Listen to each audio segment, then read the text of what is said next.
Hello everyone, कैसे हैं आप सभी। आशा करती हूँ अच्छे होंगे और मन लगा के पढ़ाई कर रहे होंगे। और अब तो और भी मन लगा के पढ़ाई कर रहे होंगे, क्योंकि टाइम जैसे जैसे नज़दीक आ रहा है आप लोगों को अपनी मेहनत और सब कुछ मतलब और ज़्यादा करने की ज़रूरत है। और टाइम भी बढ़ाइए, जल्दी से जल्दी। मतलब सिलेबस अगर आपका कंप्लीट हो गया है तो यही सोचें कि कितनी बार उसको रिवाइज़ कर लें, कितनी बार उसको रिवाइज़ कर लें, बार बार बार बार। कोई भी चीज़ों को देख के आप ये मत सोचिए कि बहुत ज़्यादा हैं, नहीं याद हो रही हैं। बस बार बार रिवीज़न करना ही एकमात्र उपाय है, इसी से आपको याद होगा। सभी लोग, जितने लोग कोई भी कंपटीशन निकालते हैं, वो बार बार चीज़ों का अभ्यास करते हैं, रिवीजन करते हैं, उनका हो जाता है। ठीक है, तो आप लोगों को भी परेशान होने की ज़रूरत नहीं है। बस चीज़ों को बार बार, जितनी बार आपके आँख के सामने वो चीज़ें आएंगी, आपके दिमाग में वो चीज़ें बैठती जाएंगी। ठीक है, तो चलिए आज हम लोग यहाँ पे उपन्यास पढ़ेंगे। जैसा कि मैंने कहा था, इसके पहले का हम लोग पढ़ चुके हैं, है ना, प्रथम उत्थान जो था। तो जिन लोगों ने वीडियो नहीं देखा है वो लोग देख लेंगे जाके। और ये द्वितीय उत्थान है, प्रेमचंद युग, इंपॉर्टेंट है। देखिए, प्रेमचंद कोई भाई उपन्यास सम्राट कहा जाता है, तो प्रेमचंद से कोई ना कोई क्वेश्चन तो बनता ही है, कुछ ना कुछ तो पूछेगा ही। तो मतलब इनको अच्छे से देखिए, जितने भी बहुत फेमस हैं, जितने भी रचनाकार बहुत फेमस हैं और जिनसे बार बार क्वेश्चन आते रहे हैं, उनको आप एकदम अच्छे से तैयार करेंगे। आप पूछते हैं कि दीदी सन कैसे याद करेंगे, तो उसको भी मैं आगे बताऊंगी अभी कि किसका सन याद करें और कैसे याद करें, तो मैं अभी बताऊंगी उसको। तो फिलहाल अभी हम लोग प्रेमचंद युग पढ़ रहे हैं, द्वितीय उत्थान। और इसको मतलब इनका जो कहता है क्रम लगाने के लिए दे सकता है ना, किसी भी रचना का। तो और इसके बीच का जो मतलब इस उपन्यास में क्या है, उसकी विषय वस्तु क्या है, तो उसके विषय में आपको जानना चाहिए। तो जो मेन लोग हैं, इनका आपको डिटेल में पढ़ना पड़ेगा। तो ये भी आप सोचेंगे कैसे याद होगा, तो बार बार आपके अभ्यास करने से ही, बार बार जब पढ़ेंगे, और मैं तरीका बता ही रही हूँ, याद तो मैं करवा ही रही हूँ।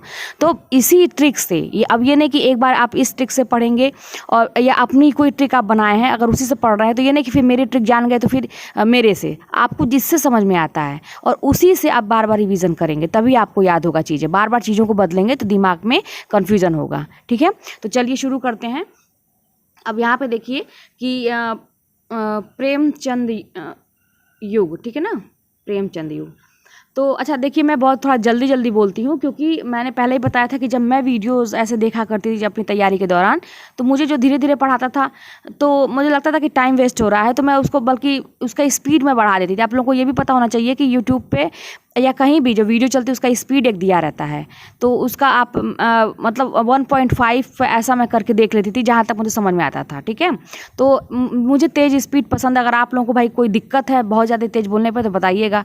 थोड़ा सा मैं धीरे बोलूँगी, लेकिन मेरे ख्याल से वो आप लोगों के लिए सही नहीं रहेगा। जितनी जल्दी से जल्दी चीज़ों को कवर करिए। ठीक है, अब देखिए यहाँ से द्वितीय उत्थान प्रेमचंद युग। ठीक है, अब यहाँ पे देखिए मुंशी प्रेमचंद जो हैं, अब यहाँ से 1800 इनका वो जान लीजिए, जन्म और मृत्यु 1880 से 1936 ईस्वी। इनका मूल नाम क्या था, धनपत राय था, किंतु वे नाम बदलकर नवाब राय बनारसी के नाम से लिखते थे। ठीक है, ये तो इंपॉर्टेंट चीज़ें हैं, ये जितने भी लाइन्स हैं यहाँ पे इंपॉर्टेंट है, इसको आप देखते चलेंगे।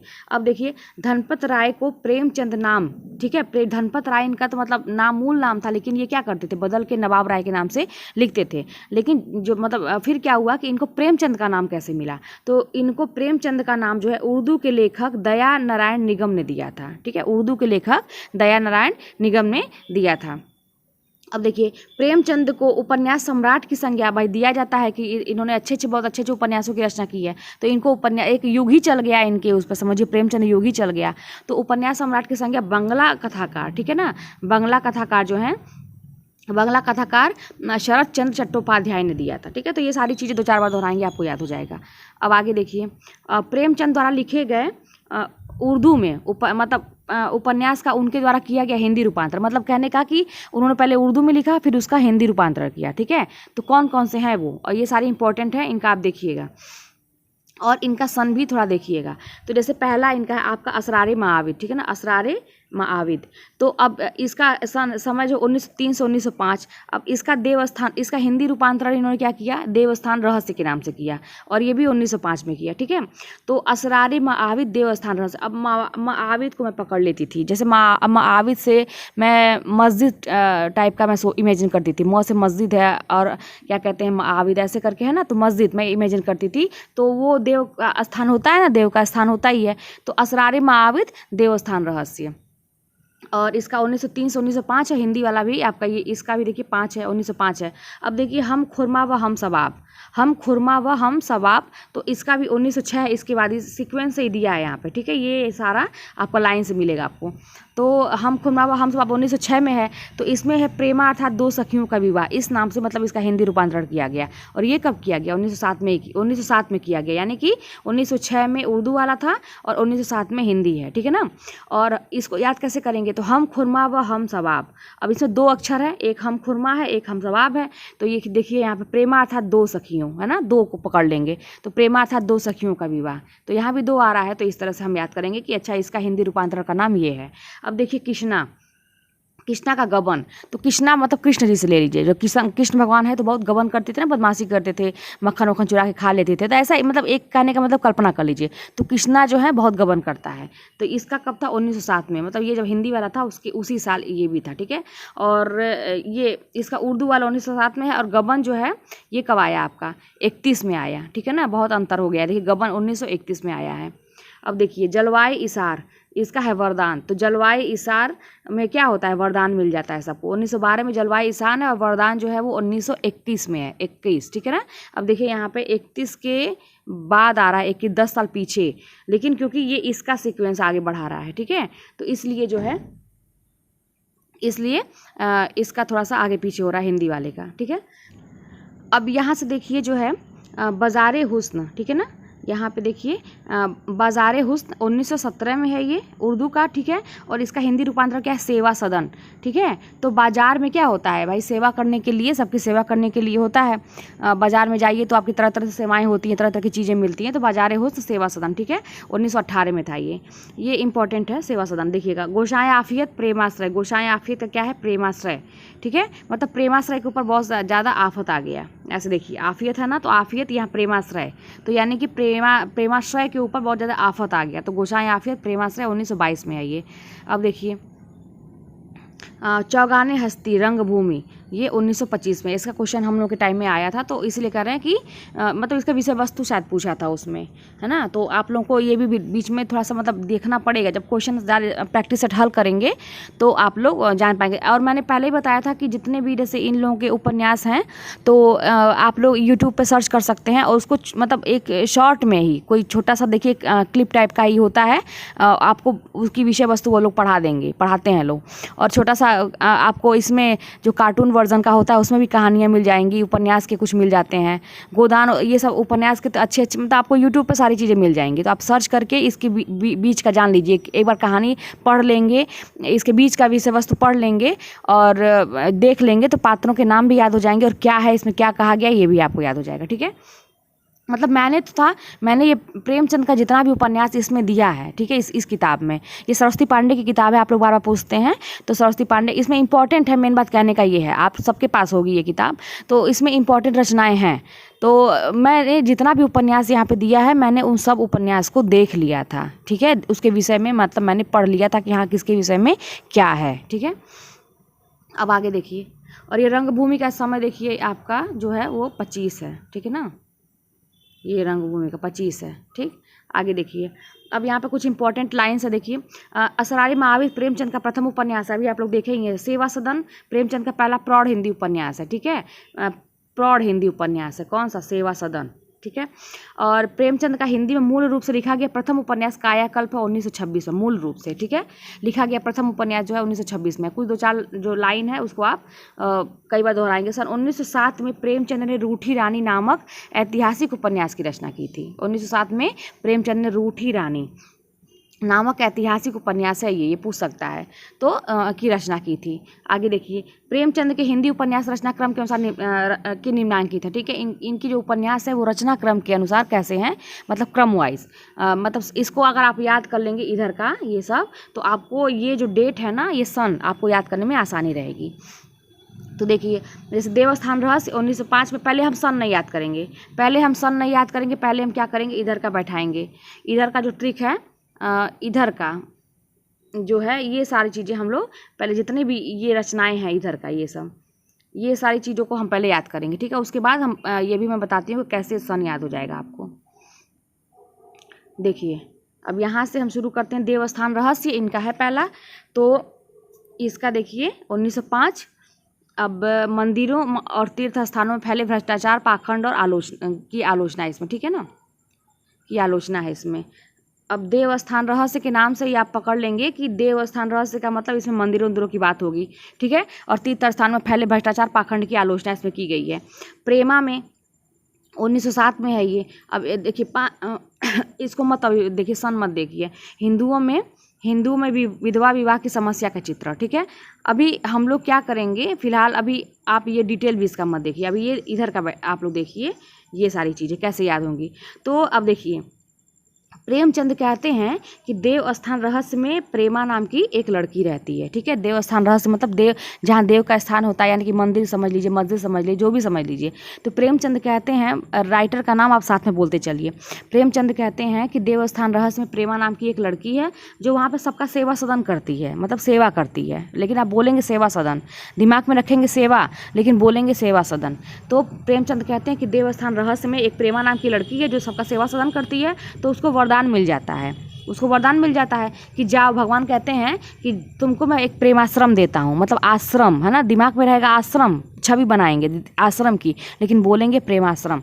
तो भगवान कहते हैं कि चलो मैं तुमको प्रेमाश्रम देता हूँ। और तो उसकी रंगभूमि जो थी ना, जब उसको प्रेमाश्रम मिल जाता है तो क्या हो जाता है, उसकी रंगभूमि की उसके रंगभूमि का मतलब कायाकल्प हो जाता है। मतलब जैसा उसका मतलब पहले की दशा रहती है, जब उसको प्रेमाश्रम मिल जाता है, भगवान दे देते हैं वरदान के रूप में, तो क्या होता है कि उसकी रंगभूमि का ना कायाकल्प हो जाता है। किसका? प्रेमा का, ठीक है। एक कहानी हम लोग बना रहे हैं यहाँ पे। अब आगे देखिए, अब यहाँ पे देखिए, और उसकी एक सहेली रहती है निर्मला, ठीक है, जो क्या करती है, गबन करती है। उसकी सहेली जो रहती है निर्मला, वो बहुत गबन करती है, ये निर्मला गबन करती है।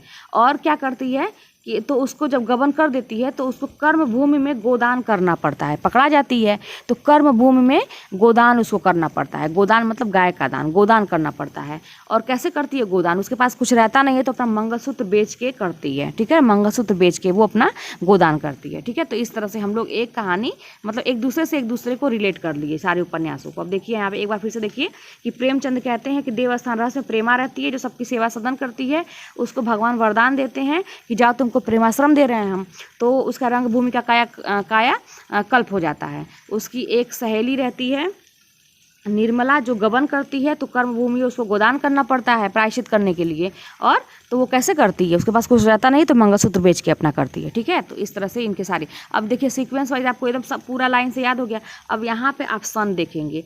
अब याद करिए कि 5 के बाद 2 7 है, ठीक है। अब 7 के बाद 7 10 17 1 18, यानी कि 11 साल के बाद 18, ठीक है। 18 19 20 21 22 21 22 लगातार है, मतलब ऐसे याद करिए 5 के 5 2 7 और 7 और 11 18, 18 के बाद 21 बार 18 19 20 21, ठीक है। 19 20 के बाद 21 22, ठीक है। अब 22 के बाद 23 24 25 26 लगातार है, ठीक है। इधर का सन आपको देखिए अंक जल्दी याद होते हैं, ठीक है। 26 और उसके 25 26 27 लगातार है। देखिए यहाँ पे 25 26 27, जब लाइन से एक बार लिंक बना के इधर का अगर आपको याद करना है, बहुत ज़्यादा नहीं हो रहा है, तो एक बार लिख लीजिए इधर का कहीं कॉपी पे।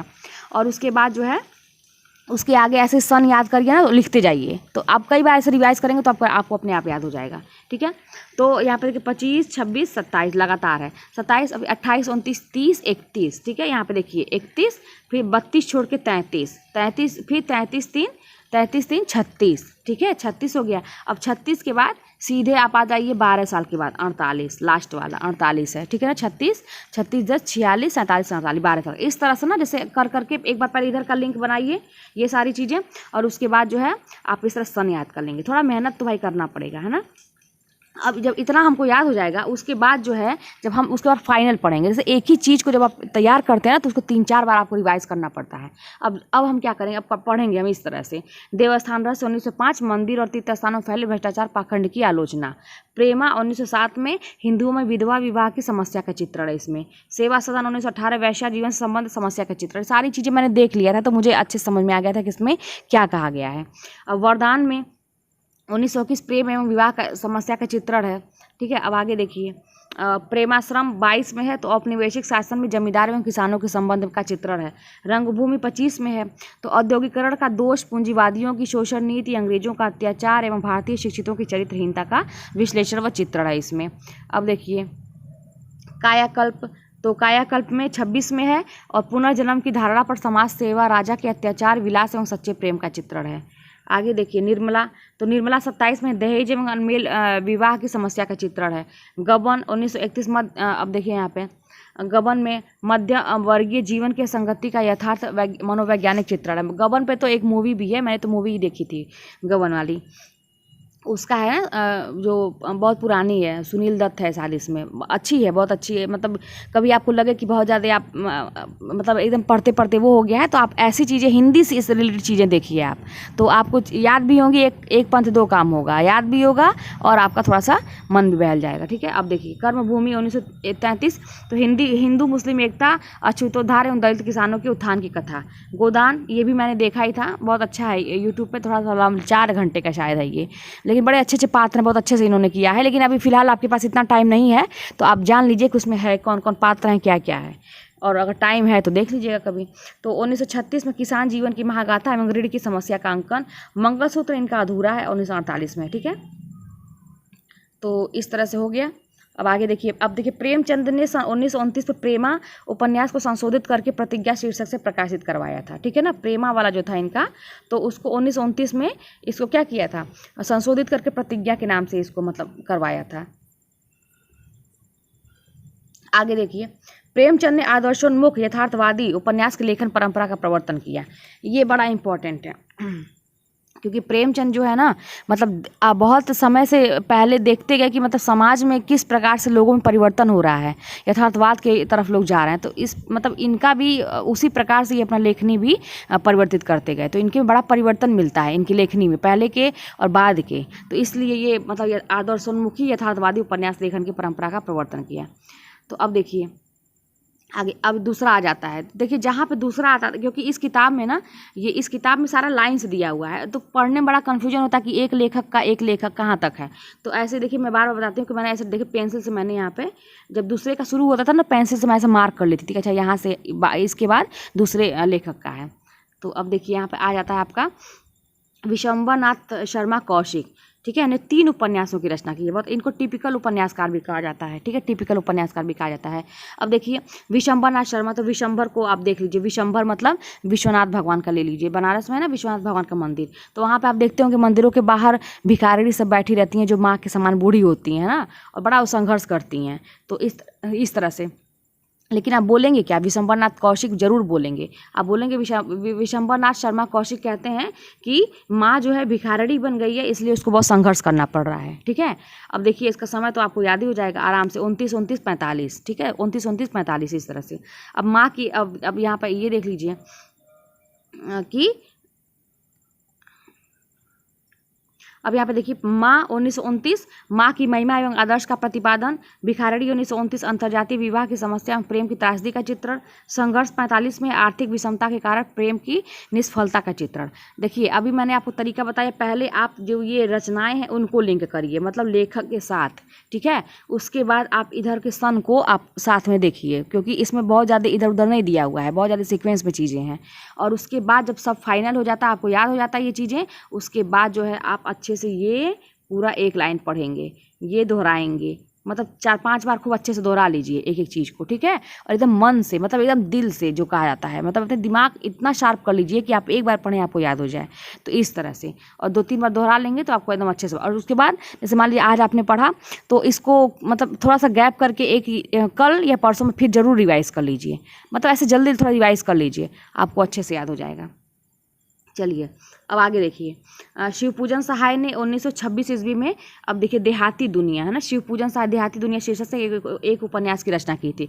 तो शिव का पूजन कहाँ होता है, शिव का पूजन कहाँ होता है, देहाती दुनिया में होता है। ठीक है, मतलब दिमाग में बैठा लीजिए चीज़ें कि शिव का पूजन कहाँ होता है, देहाती दुनिया में होता है। शिव का पूजन कहाँ होता है, देहाती दुनिया में होता है। अब देखिए डॉक्टर गोपाल राय के अनुसार देहाती दुनिया एक आंचलिक उपन्यासकार है। ये कौन मानता है, गोपाल राय मानते हैं।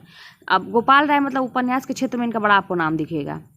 अब देखिए चंडी प्रसाद हृदयेश, अब चंडी प्रसाद हृदयेश ने भावपूर्ण आदर्शवादी शैली में क्या क्या लिखा था, मनोरमा लिखा था 1924 में, प्रभात मंगल 26 में लिखा था, मंगल प्रभात। ठीक है, तो चंडी का प्रसाद लेने के लिए मनोरमा जाती है कब, मंगल प्रभात में, ठीक है ना। चंडी का प्रसाद लेने के लिए मनोरमा जाती है मंगल प्रभात में, मतलब सुबह, है ना, लेने जाती है। आगे देखिए, कुछ भी आप बना सकते हैं जैसे भी आपको याद हो। अगर आप बना लिए हैं अपना तो अपने से याद करिएगा, नहीं बनाए हैं तो आप इसको देख सकते हैं। अब देखिए, पांडे बेचन शर्मा उग्र ने सर्वप्रथम हिंदी में उपन्यास पत्रात्मक प्रविधि का प्रवर्तन किया, मतलब हिंदी उपन्यास में पत्रात्मक प्रविधि का प्रवर्तन किया। तो प से पांडे बेचन शर्मा उग्र, प से पत्रात्मक, ठीक है। तो इस तरह से अब देखिए,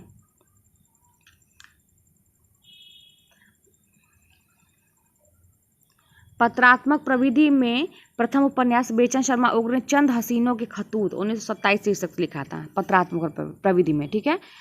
और विशाल, अब इस ये इंपॉर्टेंट लाइन आ जाती है ये वाली कि विशाल भारत एक पत्रिका थी, ठीक है। इसके संपादक थे बनारसी दास चतुर्वेदी, ठीक है, बनारसी दास चतुर्वेदी थे।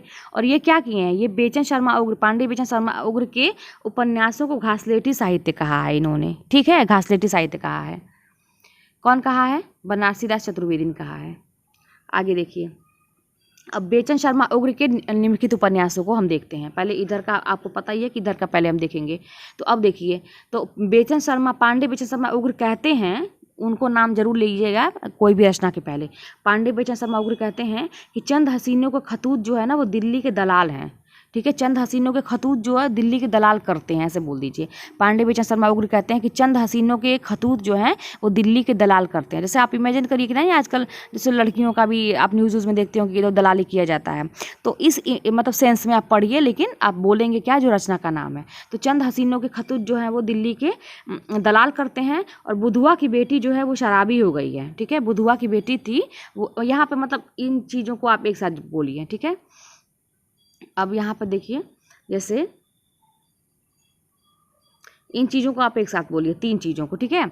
उसके बाद अब यहाँ पे बुधवा की बेटी शराबी हो गई है और कहती है कि सरकार तुम्हारी आंखों में है, ठीक है। जब शराबी हो जाएगा कोई तो कुछ भी बोलेगा। तो बुधवा की बेटी शराबी हो गई है और कहती है सरकार तुम्हारी आंखों में है। तो सब लोग कहते हैं कि चॉकलेट खाओगी, सब लोग उससे कहते हैं चॉकलेट खाओगी। तो कहती है जी जी जी, है ना, वो कहती है, बुधवा की बेटी कहती है जी जी जी। और कहती है कि फागुन के दिन 4 ही हैं, बस फागुन के दिन 4 हैं, इसलिए चलो जुहू पे, जुहू बीच है ना बॉम्बे में, तो इसलिए जुहू बीच पे चलो, ठीक है। तो ये बुधवा की बेटी कहती है। बुधवा की बेटी शराबी हो गई है और कहती है सरकार तुम्हारी आंखों में है। तो सब लोग कहते हैं कि चॉकलेट खाओगी, तो कहती है जी जी जी। और फागुन के दिन 4 हैं, चलो इसलिए चलो जुहू बीच पे, ठीक है ना। अब देखिए, अब जो है, अब यहाँ पे इसका हम सन देखेंगे। तो सन देखिए, अब यहाँ पे याद 27, 27, 28, 3 यहाँ पर मिल गया। 28 के बाद 30 और 37, ठीक, आपको यहाँ मिल गया। अब आगे देखिए, 37 के बाद अब यहाँ पे ये वाला चॉकलेट वाला था कि वो पीछे चला गया है 10 साल। तो इसको आप पहले भी मतलब दिमाग में बैठा लीजिए कि चॉकलेट वाला पहले है, 27 है, ठीक है ना। अब कुछ कुछ में ये आपको मिलेगा, अधिकतर आपको लाइन से मिल जाएगा। अब देखिए 37, 33 यहाँ था ना, 37 देखिए ये भी था, सरकार तुम्हारी आंखों में 37 है। और जी जी जी वाला भी 37 है, जी जी जी वाला भी देखिए 37 है। 37 के बाद अब डायरेक्ट 60, फागुन के दिन 4 और जुहू बीच, ये 60 और 63 है, बहुत गैप हो जा रहा है। तो इस तरह से आप याद कर सकते हैं। अब देखिए, चंद हसीनों के खतूत 27 में हिंदू मुस्लिम के प्रेम एवं विवाह का चित्रण है। दिल्ली का दलाल 27 में युवतियों को क्रय विक्रय करने वाली संस्थाओं का पर्दाफाश है। अभी मैंने कहा था ना कि इस सेंस में पढ़िएगा, तो देखिए उससे संबंधित आपको इधर मिल भी जाएगा। बुधवा की बेटी 28, तो बुधवा की बेटी अब 28 की हो गई, ऐसे बोलिएगा, ऐसे भी बोल सकते हैं। अच्युतोद्धार की समस्या मनुष्यानंद नाम से रूपांतरण है इसमें। अब देख, शराबी 30 में है, वैश्याओं और शराब घरों का नग्न यथार्थ चित्रण है। सरकार तुम्हारी आंखों में 37 में है, तो शासन तंत्र की अव्यवस्था एवं प्रजा की पीड़ा का चित्रण है। आगे देखिए, चॉकलेट 27 में है, इसमें नहीं कुछ दिया है। जी जी जी 37 में है, तो हिंदू समाज की स्त्री की पीड़ा का चित्रण है। फागुन के दिन 4 60 में है, जुहू 63 में है, ठीक है। आगे देखिए, अब प्रकृतिवादी उपन्यासों का जनक जोला को माना जाता है। जोला, जोला या जोला जो भी है, जोला, ठीक है ना, लिखा तो जोला है, तो जोला को माना जाता है। देखिए, जैसे क्या कहना है ना कि अभी फ़िलहाल टाइम कम है, तो हमको बस क्वेश्चन कैसे निकलेंगे ना, स्मार्ट स्टडी, बार बार कहते हैं कि स्मार्ट स्टडी करना है। बहुत ज़्यादा चीज़ों के बीच में एकदम मतलब जाके कि ये कैसे, मतलब टाइम कहने का मतलब कि आप ये देखिए प्रश्न कैसे आपके निकलेंगे ज़्यादा से ज़्यादा। तो हमको फ़िलहाल तो ये बहुत सहायक पुस्तक है आपकी, सरस्वती पांडे की किताब बहुत सहायक, मतलब आपको हेल्प मिलेगी आपसे। तो आप मतलब पहले तो इसको एकदम कहा जाता है ना कि लाइन बाय लाइन ऐसा पढ़ लीजिए कि एकदम याद हो जाए। इसके अलावा आप कोचिंग करते होंगे, नोट्स होंगे आपके पास, आपके सर आपको गाइड करते होंगे जहाँ भी आप पढ़ रहे हैं, तो वो लोग कई किताबों को मिला के पढ़ा रहे होंगे आप लोगों को। क्योंकि अब देखिए पैटर्न एकदम टीजीटी का तो पता नहीं कहाँ से पूछता है, किस किताब से दे देगा कोई नहीं जान रहा है, तो आपको कई किताबों का वो लोग मिला के पढ़ा रहे होंगे। पीजीटी का पैटर्न वही रहता है, लेकिन उसमें इंटरव्यू पे आपको फेस करना पड़ेगा। तो इसीलिए इस किताब को अच्छे से एकदम मतलब रचनाओं को बीच बीच के सारे इंपॉर्टेंट इसमें हैं। उसके अलावा आप अपने जो सर आप लोग को गाइड करते हैं उसको अच्छे से पढ़ते जाइए। और सारी चीज़ों को मैंने बहुत सारे चीज़ें पहले ही बता चुकी है, तो आप लोग जो लोग नहीं देखे हैं वो लोग मेरे प्लेलिस्ट में जाके आप लोग देखिएगा, बहुत सारी हेल्पफुल वीडियो आपको मिलेगी, कैसे करना है क्या करना है, आगे भी मैं लेके आ ही रही हूँ। आप लोग अपने कमेंट मतलब बताइए, और अगर जवाब नहीं भी मिलता तभी मैं पढ़ती हूँ और उस पर ज़रूर आपको वीडियो आपके सारे क्वेश्चन का आंसर मैं दूँगी। क्योंकि अकेले ही देखिए मुझे सारा करना रहता है, स्कूल से आने के बाद सब कुछ अकेले, वीडियो करने से, एडिटिंग करने से, अपलोड कर, सब कुछ मुझे अकेले, काम वगैरह सब कुछ मुझे, कहीं आना जाना सब कुछ, तो इससे थोड़ा सा डिले हो जाता है। लेकिन मैं कोशिश करती हूँ कि मैं सबके जवाब दे पाऊँ। ठीक है, आप लोग को मैं तरीका बता दी हूँ, आप लोग अपनी स्पीड से करिए, किसी के भरोसे नहीं रहना है कि कोचिंग हम ज्वाइन कर लें तो वो सर जब पढ़ाएंगे तभी। अब मेरा जैसे आप लोग यूट्यूब वीडियो देखते हैं तो मैम जब बताएंगे तभी, नहीं, आप लोग अपना करते जाइए। किसी के भरोसे आपको जीवन में, ये तो सीख गांठ बांध दीजिए, किसी के भरोसे आपको कभी नहीं रहना है। आप अपना एक रणनीति अपना बनाइए, खुद का बनाइए। हाँ, आपको मैं तरीके बता रही हूँ कि मैंने कैसे किया था। अगर आपकी इससे बेहतर रणनीति है तो आप उसको अपना सकते हैं। अगर आपको ये अच्छा लगता है तो इसको, जैसे भी आपको फ़ायदा होने से मतलब है। ठीक है, तो चलिए आगे देखते हैं कि ये तो हो गया इनका कि प्रकृतिवादी उपन्यासों का जनक जोला को माना जाता है, लेकिन हिंदी में प्रकृतिवादी उपन्यासों के जनक पांडे बेचन शर्मा उग्र को ही माना जाता है। तो पांडे बेचन शर्मा उग्र का दो चीज़ आपको मिला, पत्रात्मक प्रविधि वाला एक मिला, और एक इनको कहा जाए तो प्रकृतिवादी उपन्यासों का जनक भी कहा जाता है। अब देखिए, अब यहाँ से आपका आ जाता है ऋषभ चरण जैन का नया। ठीक है, यहाँ से नया आपका आ जाएगा ऋषभ चरण जैन। अब देखिए ऋषभ चरण जैन जो है प्रकृतिवादी शैली के उपन्यासकार हैं, है ना, ये पूछ देता है, तो ऋषभ चरण जैन प्रकृतिवादी शैली के उपन्यासकार हैं।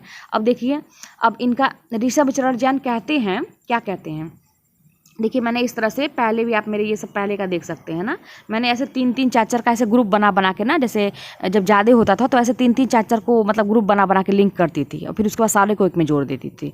तो इस तरह से मैं करती थी। आगे देखिए, तो ऋषभ चरण जैन प्रकृतिवादी शैली के उपन्यासकार हैं। अब ये ऋषभ चरण जैन कहते हैं कि पैसे का साथी जो है वो दिल्ली का व्यभिचार करता है। ठीक है, ऋषभ चरण जैन कहते हैं कि भाई पैसे का जो साथी है वो दिल्ली का व्यभिचार करता है, और वैश्या पुत्र कौन है, मास्टर साहब हैं, जो सत्याग्रह करते हैं रहस्यमय तरीके से। ठीक है, तो इधर एक साइड का आपको याद होगा, ये भी थोड़ा ध्यान दीजिएगा कि आप थोड़ा दिमाग में पिक्चराइज, कोई भी चीज़ पढ़िए तो मतलब एक इमेज मतलब उसका कैप्चर करने की कोशिश करिए दिमाग में कि कौन सी चीज़ें किस साइड में लिखी हैं और कौन सी चीज़ें किस साइड में लिखी हैं, तो ऐसे भी याद होता है। तो देखिए अब ये आपका लेफ्ट साइड में इतना आपको याद हो गया। ठीक है, और इसके बाद जो है हम लोग राइट साइड का देखेंगे, यहाँ से यहाँ तक लेफ्ट साइड का है, और यहाँ से अब हम राइट साइड देखेंगे। तो इतना आपको याद हुआ, ऋषभ चरण जैन कहते हैं कि पैसे का साथी जो है वो दिल्ली का व्यभिचार करता है, और वैश्या पुत्र जो है मास्टर साहब हैं जो सत्याग्रह करते हैं रहस्यमय तरीके से। ठीक है, अब यहाँ का देखिए, अब यहाँ कह रहे हैं कि दिल्ली का कलंक कौन है, चंपाकली है। ठीक है ना, दिल्ली का कलंक कौन है, चंपाकली। दिल्ली का कलंक कौन है, चंपाकली है। जो अब दिल्ली का कलंक चंपाकली है तो वो जाती है कहाँ पे, अंग्रेजों के दरबार में जाती है। थोड़ा सा कहानी बनाइए, क्योंकि दिल्ली में अंग्रेज सब शासन कर रहे थे ना, तो दिल्ली की जो चंपाकली है वो जाती है अंग्रेजों के दरबार में, तो वहाँ कहती है हिज हाईनेस, क्योंकि ये इंग्लिश शब्द है हिज हाईनेस, तो हमको याद करना है। तो दिल्ली का जो कलंक है वो कौन है, चंपाकली है, और वो जाती है अंग्रेजों के दरबार में, कहती है हिज हाईनेस मैं खाना चलिए 3 इक्के लेके आई हूँ। इक्के मतलब जिसे बैठ के चलते हैं ना, इक्का गाड़ी, तो हिज हाईनेस मैं खाना चलिए और मैं 3 इक्के लेके आई हूँ, वहीं पे दुराचार के अड्डे आपको मिलेंगे। ठीक है ना, वो जाके कहती है। तो ये ऐसे आपको याद हो गया दोनों तरह का। अब हम सन याद करेंगे, तो देखिए पैसे, अब यहाँ पे याद 28, 28, 29, 3 आपको मिल गया। फिर अब देखिए थोड़ा सा ये 27 पीछे है ना, मास्टर साहब 27, मतलब मास्टर साहब 27 साल के हो गए हैं, ऐसे याद कर लीजिए। अब 30, 31 आपको एक साथ मिल गया। अब यहाँ पे देखिए 36, 37, 38, 38, ठीक है, एक साथ हो गया यहाँ पे। अब ये 40, ठीक है ना, 38 के बाद 40, और अड्डे 30 है ना, दुराचार के अड्डे 30 अड्डे हैं, है ना, तो दुराचार के कितने अड्डे थे, 30, तो यानी कि 1930, मतलब ये थोड़ा सा बैक जा रहा है। कभी कभी आपको यहाँ पे थोड़ा सा इधर उधर मिलेगा। अब देखिए, और भाई देखिए किसी भी बुक में कहीं भी मिस प्रिंटिंग थोड़ा बहुत मिल सकती है, तो उसको अगर आपको कहीं से सही मिलता है तो आप लोग वहाँ से भी सही कर सकते हैं, लेकिन मुझे बहुत ज़्यादा इसमें गलतियाँ नहीं है, ये तो मैं कहूँगी। अब देखिए, कुछ आलोचकों ने हिंदी में प्रकृतिवादी या यथार्थवादी उपन्यास का जनक जयशंकर प्रसाद को माना है। प्रसाद के महत्वपूर्ण उपन्यास निम्नलिखित है। मतलब कुछ आलोचकों ने इनको प्रकृतिवादी और यथार्थवादी उपन्यासकार माना है। किसको? जयशंकर। इनका 3 ही है इनका। एक क्या है इनका? कंकाल है, तितली, इरावती है। तो कंकाल कौन बन गया? तितली बन गई। ठीक है, कंकाल कौन बन गया? तितली और इरावती बन गई। ऐसे याद कर लीजिए, कंकाल कौन बन गया? तितली और इरावती बन गई। तो अब ये याद हो गया। तो अब देखिए 29, 34, 36। 29 में है, फिर 34 में है, फिर 36 में है, इस तरह से। अब देखिए, अब कंकाल जो है 29 में है तत्कालीन समाज का यथार्थ नग्न चित्रण है। तितली 34 में पूंजीपतियों द्वारा निम्न वर्ग का शोषण है। इरावती इनका 36 अपूर्ण ऐतिहासिक उपन्यास है। ठीक है, अब देखिए, आचार्य चतुर्सेन शास्त्री को कुछ औपन्यासिक कृतियों के लिए प्रकृतिवादी उपन्यासकार माना जाता है। चतुर्सेन शास्त्री तो बड़े चतुर थे भाई। ये चतुर्सेन शास्त्री जो है बड़े चतुर थे, तो इसलिए आसानी से ये हृदय की सबकी परख कर लेते थे और सबके हृदय की प्यास बुझा लेते थे। तो आचार्य चतुर्सेन शास्त्री बड़े चतुर थे, तो ये सबके हृदय की परख, इसलिए सबकी हृदय की परख कर लेते थे और सबके हृदय की प्यास भी बुझा देते थे। और इनकी अमर अभिलाषा क्या थी? कि व्यभिचार का आत्मदाह कर लो। इनकी अमर अभिलाषा ये थी कि व्यभिचार जो हमारे अंदर है उसका आत्मदाह कर लो। ठीक है, अब आगे देखिए, अब इनका हम सन याद करेंगे। तो 18, 31, 33। ठीक, 18 के बाद 31, 33, लेकिन यहाँ पे देखिए 24 आ गया है। तो व्यभिचार 24, व्यभिचार च आ रहा है ना, व्यभिचार में च आ रहा है 24, च से 24, च से 4, च से 24। व्यभिचार में च आ रहा है च से 24। ठीक, ऐसे याद कर लेंगे। आत्मदाह 37, उसके बाद 37, यही बीच में थोड़ा सा इधर उधर 1-2 मिल जा रहा है। अब देखिए, हृदय की परख 18 में है विवाह पूर्व प्रेम एवं अवैध संतान की समस्या का चित्रण। हृदय की प्यास 31 में, अमर अभिलाषा 33 में विधवाओं पर होने वाले अत्याचार का चित्रण है यहाँ पे। अव्यभिचार जो है इनका 24 में है। अभी मैंने बताया अव्यभिचार च और 24 च। तो प्रेम के अमर्यादित एवं अश्लील रूप का अंकन है। आत्मदाह 37 में आज़ादी के लिए आंदोलन एवं देश प्रेम का चित्रण है इसमें। ठीक है, आगे देखिए, अनूपलाल मंडन। तो अनूपलाल मंडन जो है इनका याद कर लीजिए। अब अनूपलाल मंडन कहते हैं, अनूपलाल मंडन कहते हैं वो क्या किए हैं? निर्वासिता को समाज की वेदी पर बैठा दिए हैं। अनूपलाल मंडन जो है वो निर्वासिता नाम की एक लड़की है, सोचिए, उसको क्या किया? समाज की वेदी पर बैठा दिए हैं। और साकी जो है एक लड़की और है। ठीक है, एक लड़की साकी है, एक लड़की निर्वासिता है। तो अनूपलाल मंडन जो है निर्वासिता को समाज की वेदी बैठा दिए हैं और साकी जो है वो रूपरेखा बनाती है, ज्योतिर्मयी बनाती है। ठीक है, रूपरेखा करके रूपरेखा बना के ज्योतिर्मयी कर देती है। किसको? निर्वासिता को। ठीक है, तो अनूपलाल मंडन जो है निर्वासिता को समाज की वेदी पर बैठाते हैं और साकी जो है उसकी रूपरेखा बनाती है। किसकी? उसकी निर्वासिता की रूपरेखा बनाती है और उसको ज्योतिर्मयी कर देती है। ठीक है, आगे देखिए, अब इसका जैसे बहुत जो इम्पॉर्टेंट है उन्हीं का मैं सन याद करती थी, लेकिन अगर आपको मन करे तो देख लीजिएगा 29, 31, 34, 29, 31, 32, 34, 34 आपको। ठीक है ना, इस तरह से। तो क्योंकि मेरा जैसे फ़ायदा क्या था ना इसमें टीजीटी वाले में, फिर मैं बता रही हूँ कि मैंने किसी चीज़ को छोड़ा ही नहीं था। मैं सब चीज़ पढ़ती थी, मतलब इम्पोर्टेंट हो या ना हो, मतलब सब चीज़ मुझे पढ़ना था। मैंने कुछ छोड़ा नहीं था, इसीलिए कुछ ऐसी रचनाएं जो आ गई थी इसी किताब से आ गई थी, जिसको कोई नहीं पढ़ता। सब लोग सोचते हैं अरे ये तो इम्पोर्टेंट नहीं है, इन लेखों को कौन पूछता है, लेकिन वो आ गया था तो मेरा वो काम चल गया था, मैंने वो लगा दिया था। तो वही चीज़ है कि इस किताब से मैंने मतलब कुछ छोड़ा नहीं था। इस पूरी किताब को मतलब कहा जाए कि मैं एकदम मतलब लाइन बाय लाइन मुझे रट गया था, और इसी तरह से लिंक बना के, ट्रिक बना के। ठीक है, तो आप लोग मतलब कर सकते हैं, ये आपके ऊपर डिपेंड करता है, लेकिन आप ये कर सकते हैं, ये भी करिए। और आपकी जो कोचिंग में पढ़ाया जा रहा है या कोई आपके पास पुराने नोट्स अच्छे हैं, मूल पुस्तक तो आपको पढ़ना ही पढ़ना है, तो आपके सर लोग गाइड कर रहे होंगे, तो इस तरह से मिला के, है ना, और जल्दी से जल्दी सिलेबस को कितनी बार दोहराएं, बार बार कहती हूँ, तभी आपका काम हो पाएगा, नहीं तो फिर 1-2 बार पढ़ने का कोई मतलब ही नहीं होता है।